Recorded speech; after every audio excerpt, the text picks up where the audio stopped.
The Yonkers Film Festival, or YOFI Fest, is a brand new film festival for audiences in Westchester, the Hudson Valley, and for that matter, the entire tri-state area. It is 3 days of pure film. Now, there are more than 70 films that will be screened during the festival, including features, shorts, student work, documentaries, and local films. Saturday and Sunday mornings, they'll have free screenings, workshops for kids, and Dave Steck is the festival's executive director, and he joins us now. Dave, welcome. Well, thank you. For a person who's been, for the most part, a lifelong resident of the area, there was the Burns Film Festival, if I could get that out, but not much more. There were little things that would pop up once in a while, but I know from film junkies, they always thought it was an untapped area, both in terms of population, but also talent, both filmmakers, locations, etc. I'm sure people are going to find that if they come to this festival. I think it's absolutely true. Being a recent transplant from New York City, I was surprised that there weren't more things like this up here. Westchester is great. It is a great place to make movies.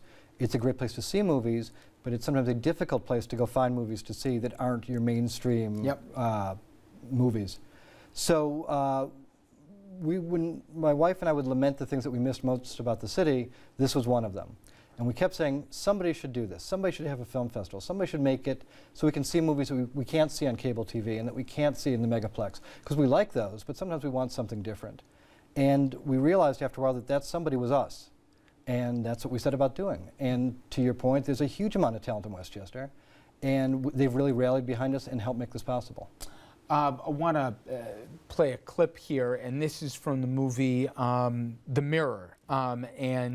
Let's set it up a little bit, what we're about to see here, and then also how I guess in many ways this is kind of what they'd see, not just in this particular film, but in others as well. Well, The Mirror is the second film by director William Dickerson, who is a former Westchester resident. He's from Yonkers. He now lives in Los Angeles. This is his second feature film. We are very proud to be showing it as the world premiere. It is our opening night film. There'll be some shorts that come before it, but it is our big feature at 8 o'clock Friday night. And it is, I think, really representational of this new style of filmmaking. It has parts that are shot on iPhones, parts that are shot on very sophisticated equipment, parts that are handheld, parts that have all sorts of other techniques involved. And I think it really is an interesting film and shows kind of the new direction that young filmmakers are taking the genre. Oh, let's play the clip. Terrific. You know, if I saw him on the street, I would run the other way. I want to kill him, but I would run the other way.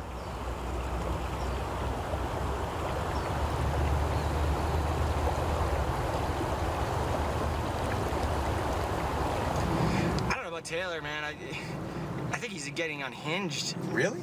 I mean, how could you not be sympathetic about his story?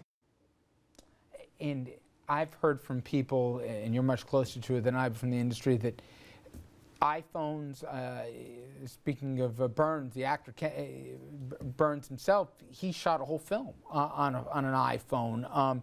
Technology's changing some of the barriers to entry in terms of you need a big distribution behind you, you need money for financing for stuff, but people are getting into movies and shooting them in much different ways, and people, I guess, are going to see that for themselves if they go to the festival, right? Absolutely. I think that we live in an age when tools are readily available. It used to be that no one could really afford to make a movie except a movie studio, and no one had a place to show it if they were to make it. Now, every phone can shoot a movie, every computer can edit it. YouTube is the world's biggest movie theater. If you have a story to tell, there's really no reason not to go out and do it. And that's what we've tried to encourage our filmmakers who've submitted to us. What we tried to look for when we chose films are great stories that are really well told. And it's amazing with that as a criteria, the breadth of things that are submitted. Dave, I appreciate it, and I wish you the best of luck. I think it's a great project. Appreciate it. We're going to be right back in RFL right after this.